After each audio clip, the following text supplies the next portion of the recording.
Hello everyone, आज हम discuss करेंगे हेश्योर सिस्टम पर। हम लास्ट लेक्चर में बात कर चुके हैं कि रिलीफ रिप्रेजेंटेशन के जो मेथड्स हैं वो कौन कौन से होते हैं, क्वालिटेटिव एंड क्वांटिटेटिव, एंड दोनों का मिक्स्ड मेथड। तो अकॉर्डिंग टू सिलेबस है हमारे हेश्योर सिस्टम। हेश्योर प्रणाली उच्चावचर प्रदर्शन की गुणात्मक विधियों में से एक है। ये जो हेश्योर सिस्टम है उसमें महीन और पास खींची हुई जो खंडित रेखाएं होती हैं उसे ही हम हेश्योर कहते हैं।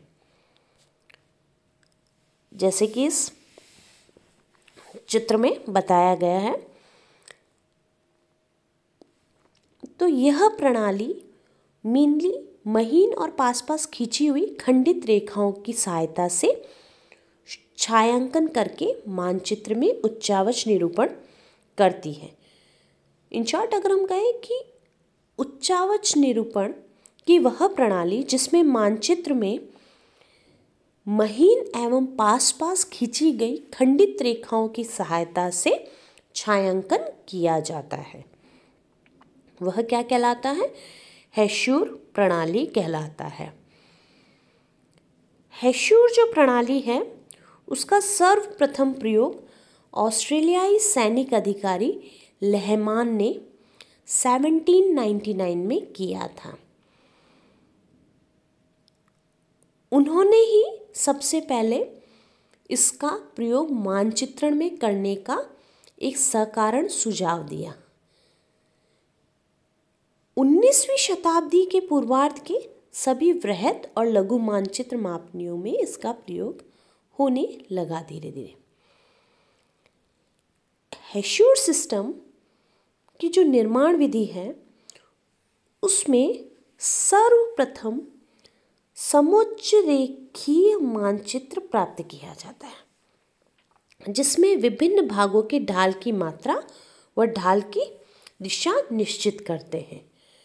उसके बाद ऊंचे भागों से नीचे भागों की ओर जल के बहने की दिशा में समानांतर आवश्यकतानुसार विभिन्न मोटाई वाली खंडित रेखाएं खींचते हैं बहुत सावधानी से। और इस प्रत्येक हेश्योर की जो विभिन्न मोटाई होगी वो अधिकतम ढाल की दिशा का अनुसरण करती है, अर्थात ज़्यादा तेज ढाल पर गाढ़ी और भारी रेखाएं बनाएंगे और धीरे धीरे जैसे जैसे ढाल की मात्रा घटेगी वैसे वैसे पतली और हल्की खंडित रेखाएं बनाई जाएंगी।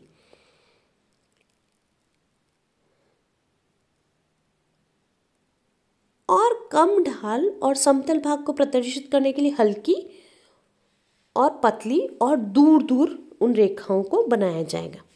तो स्पष्ट है कि इस विधि में दो रेखाओं के बीच का जो स्पेस है, रिक्त स्थान है, वो ढाल के कोण के अनुपात में होता है, अर्थात एंगल ऑफ स्लोप के अकॉर्डिंग होता है। और ढाल की तीव्रता के अनुसार रेखाओं की मोटाई में भी भिन्नता कर दी जाती है ताकि क्षेत्र में उस उभार की तीव्रता को प्रकट किया जा सके। अनेक रेखाएं बिल्कुल पास बनाई जाती हैं जो सामूहिक रूप से ढालों को और तल के उतार चढ़ाव को प्रदर्शित करती है। ढाल तेज होगा तो ये रेखाएं अधिक मोटी होने के साथ ही पास होने लगेगी और जैसे ही मोटाई बार बार बदलती रहेगी ये अधिक जटिल धरातल को प्रदर्शित करेगा। और महीन रेखाएं जो है और अगर वो दूर दूर हैं तो वो ढाल के कम मात्रा को प्रदर्शित करेगी। इसमें 45 डिग्री से अधिक ढाल वाले भागों को पूर्णतः प्राय काला कर दिया जाता है, अर्थात 45 से अधिक जो भी ढाल होगा उस क्षेत्र को मानचित्र में पूर्णतः काला कर देंगे। इस प्रकार धरातल पर जो भी भाग जितना अधिक ढाल वाला होगा हेस्यूर प्रणाली में, उस भाग को उतना ही अधिक भारी और काला कर दिया जाता है। जैसा इसमें सबसे ऊपर कर रखा है, साइड में, राइट हैंड साइड में कर रखा है, उस प्रकार। और जैसे जैसे हम नीचे की तरफ आते जा रहे हैं, रेखाओं और उनके मध्य में दूरी भी बढ़ती जा रही है, जो कि कम ढाल को प्रदर्शित करती है। अब हम बात करते हैं कि हेस्यूर प्रणाली की विशेषताएं क्या हैं और दोष क्या हैं। तो अगर हम विशेषताओं की बात करें तो इस प्रणाली द्वारा अपेक्षाकृत लघु उच्चावच स्वरूपों या छोटी भू आकृतियों जैसे टेकरी, बलुका स्तूप, विभिन्न ढाल आदि को प्रदर्शित किया जा सकता है। नेक्स्ट, इन रेखाओं को देखकर सामान्य व्यक्ति भी उच्चावच का लक्षणों को समझ सकता है। समकालीन जो वृहत मापनी स्थलाकृतिक सैन्य मानचित्र हैं, उनमें ये रेखाएं अधिक उपयोगी सिद्ध हो रही है। समान धरातल के उच्चावच के साथ ही तीव्र ढाल वाले उच्चावच को भी इस विधि द्वारा सरलतापूर्वक समझा जा सकता है। वर्तमान में जो लघु मापनी एटलस और विभिन्न मानचित्रों में इस विधि का प्रयोग बढ़ता जा रहा है और इसकी उपयोगिता के कारण ही नवीन मानचित्रों में आभा विधि, स्थानिक ऊंचाई विधि, चिन्ह विधि, समुच्चरेखी विधि के साथ ही इसका मिक्स रूप में प्रयोग और प्रदर्शन किया जा रहा है। इसकी जो डिमेरिट्स हैं वो क्या है? तो इसकी डिमेरिट सबसे पहले ये है कि धीमी रचना प्रक्रिया है, व्यय साध्य प्रकृति है इसकी, जिसके कारण इसका प्रयोग कठिनाई से होता है और धीरे धीरे ये सीमित होती जा रही है।